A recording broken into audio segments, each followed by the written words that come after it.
Ayan mga ka-farmers, at dumating na po yung ating in-order na sisiw.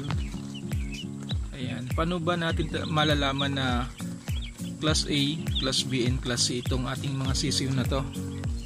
Sa tingin ko, hindi sila pure na Class A at hindi rin Class B. Ang tingin ko halo-halo sila guys. Ayan. Sa ano kasi guys, sa Class A ay makikita nyo ang Class A ay malaki siya, makinis po yung kanyang paa niya. Yan. At tapos makikita rin nyo po yung kanyang pusod ay hindi ikita, hindi labas. Yun po yung ano Class A. Based po sa aking experience, disclaimer lang po mga ka-farmers, based lang sa aking experience, ay unti-unti ko silang napapag-aralan. Yan. Ngayon sa Class B naman po ay sa Class B medyo ano po siya, medyo maliliit po yung paa niya, medyo hindi siya makinis, at medyo masa-masa po ang kanyang pusod. Tapos ang timbang lang po niya ay tumitimbang po ng 37 grams pababa. Yun naman pong Class A pala ay tumitimbang siya ng 40 grams pataas. Ayan. Sa atin naman pong Class C is talagang maliit ang pagkasisiw niya.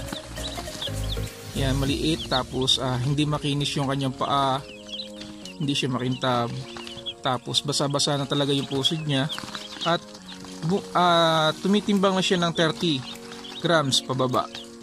Yun po yung Class C natin. Ayan. Ngayon pakikita ko po sa inyo yung sample ng Class A. Ayan. Ayan guys. Ayan. Kung makikita nyo, ayan, makinis yung ano niya, yung paa niya makinis. Tapos ang pusod niya, hindi nyo makikita yung pinakapusod niya. Yan. Tapos pag iyong hinawakan guys, pag iyong itinaob, yan, ganyan, yan, agad siya, mga 3 seconds lang nakakatayo na kagad siya. Ganyan yung Class A. Tapos malaki siya guys, at tumitimbang to ng mga 40 grams. Yun po yung Class A. Yan guys. Tapos yung Class B naman ay pakikita ko sa inyo. Ang Class B naman ay yung medyo maliit po yung kanyang paa, tapos hindi po makinis, hindi siya makintab.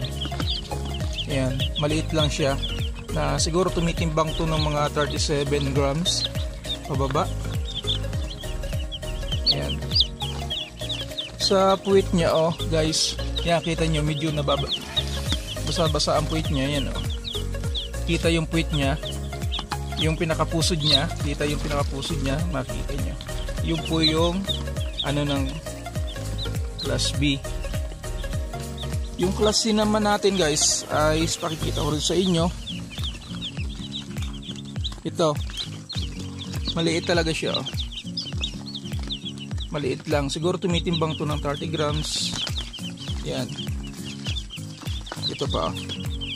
Yan, 30 grams. Tapos talagang ang liit na mga paa niya guys. Yan. Yan, ang liliit ng paa niya. Labas na labas yung puwit niya. Yan yung pusod niya, makikita nyo. Tapos maliit lang siya, mga nasa 30 grams lang ito pababa.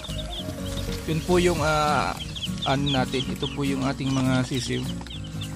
Kumbaga guys, ay maliit lang naman tayo, backyard farming lang tayo, at hindi natin talaga mapipili yung yung magagandang sisiw. Siguro sa mga malalaking farm, yun, nadadala yung mga magagandang sisiw, mga Class A, ganyan. Pero pagdating sa atin, hindi natin masabi kasi halo-halo na po sila. Yan po ay base lang sa aking experience pag-alaga ng mga sisiw na to. Yun lang guys, at salamat po sa inyong panonood. Shout out po sa inyong lahat. Lagi po tayong mag-iingat saan man tayo naroroon, and God bless po. Bye-bye.